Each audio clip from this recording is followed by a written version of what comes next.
Kanalıma hoş geldiniz. Bugün sizlere orkidelerinizin kış ayında tomurcuklanıp çiçek dalı açabilmesi için çok önemli birkaç püf noktadan bahsedeceğim.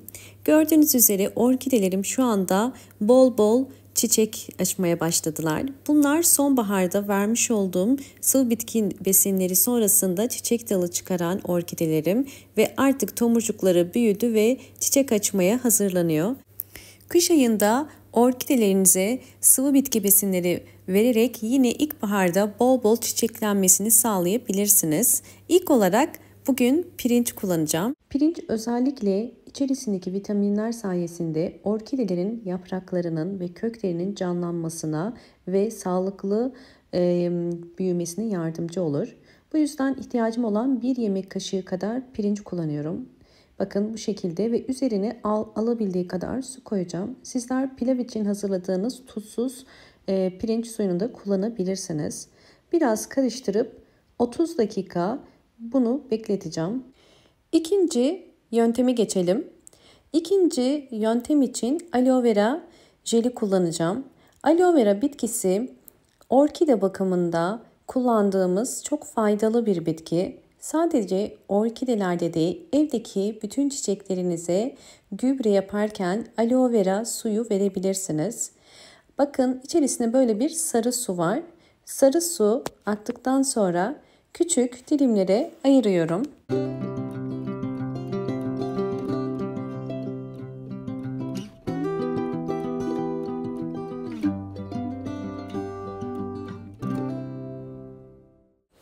İkinci yöntemde aloe vera suyundan faydalanmak için bu şekilde bir robotun içerisine küçük küçük dilimlediğim aloe vera yapraklarını koydum ve üzerine 200 ml su koydum. Şimdi blenderdan geçiriyorum.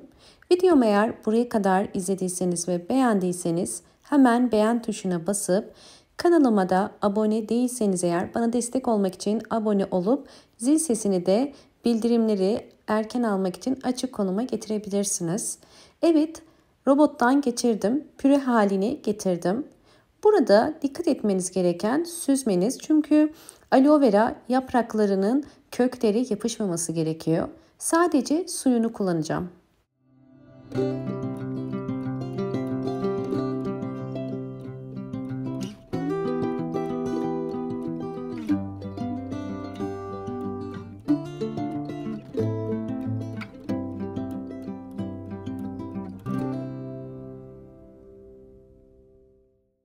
Evet, ilk olarak daha önceden 30 dakika beklettiğim pirinç suyunu süzüp bir cam sürahinin içerisine koyuyorum. Ölçü olarak şöyle yakından bakarsanız 500 mililitre pirinç suyu koydum ve pirinç suyunun üzerine hazırlamış olduğum aloe vera suyunu koyacağım. Aloe vera suyu da yaklaşık olarak 300 milim kadar. Yani 500 milim pirinç suyunun içerisine 300 milim aloe vera suyu koydum.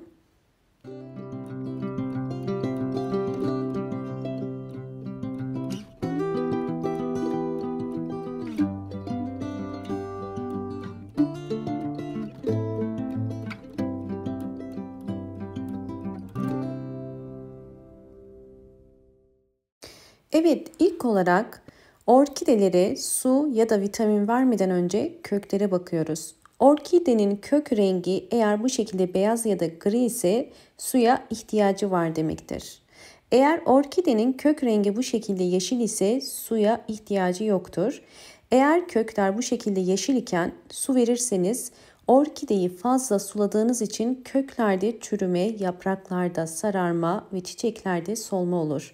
Bu yüzden su vermeden önce mutlaka köklere bakın.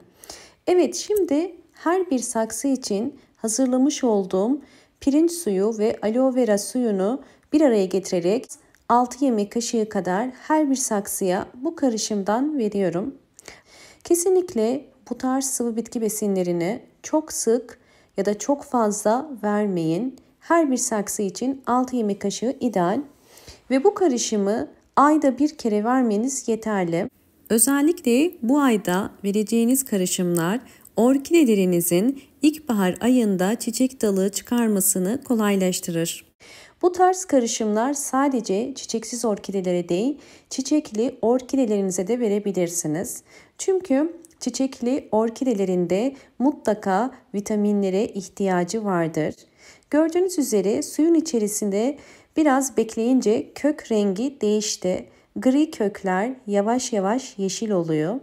Buradan da kök renginden su ihtiyacının nasıl karşılandığını görmüş oluyoruz. Kesinlikle her zaman köklere bakarak orkidelere su verin. Sıvı bitki besinlerinin orkide üzerindeki gelişimini paylaşacağım.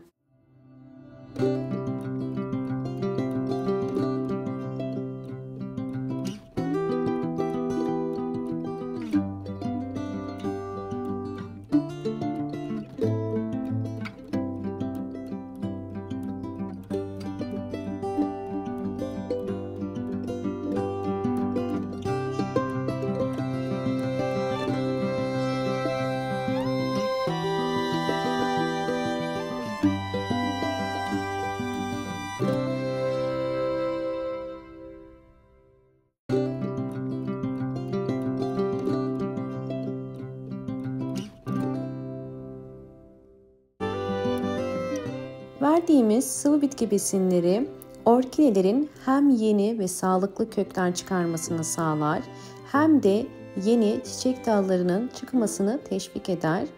Ve sizlere son bir püf nokta daha. Bundan önce eğer videomu izlediyseniz ve beğendiyseniz hemen beğen tuşuna basıp kanalıma da abone değilseniz eğer bana destek olmak için abone olursanız çok mutlu olurum. Bol bol yorumlar yapıp yorumlar kısmında da sorularınız varsa sorabilirsiniz. Yine ölmek üzere olan bir orkideydi bu ve birçok yaprağını kaybetmiştim. Gördüğünüz üzere bu orkide hem yeni çiçek dalı çıkardı hem de daha parlak ve daha sağlıklı bir yaprak çıkardı. Orkidelerin özellikle sağlıklı yapraklara sahip olması kesinlikle bol ışık almasıyla alakalı. Orkideler sadece yapraktan ışık alarak gelişimlerini gösterebilirler. Orkideleri kesinlikle kökten ışık almasına gerek yoktur. Orkide tesislerine bakarsanız eğer orkideler sadece yapraklardan ışık alır. Bakın gördüğünüz üzere bu orkidemde vermiş olduğum sıvı bitki besini ve aynı zamanda bol ışık almasıyla bu şekilde çiçeklerini döker dökmez yeni çiçek dalları çıkarmaya başladı. Orkideleriniz çiçeğini döker dökmez yeni çiçek dalı çıkarıyorsa bu orkidenizin sağlıklı olduğunu gösterir. Sadece yeni çiçek dalları değil, aynı zamanda bakın hava kökleri bile aktif. Böylelikle orkidemiz yapraktan almış olduğu ışık ve sıvı bitki besinleri sayesinde bol bol çiçeklenmiş oluyor. Sizlere de tavsiyem özellikle kış ayında orkidelerinizi mutlaka bol ışık ve güneş alan bir yere koyun. İlkbaharın gelmesiyle orkideleriniz canlanacak. Hem yeni yapraklar hem yeni kökler ve çiçek dalları çıkaracaktır.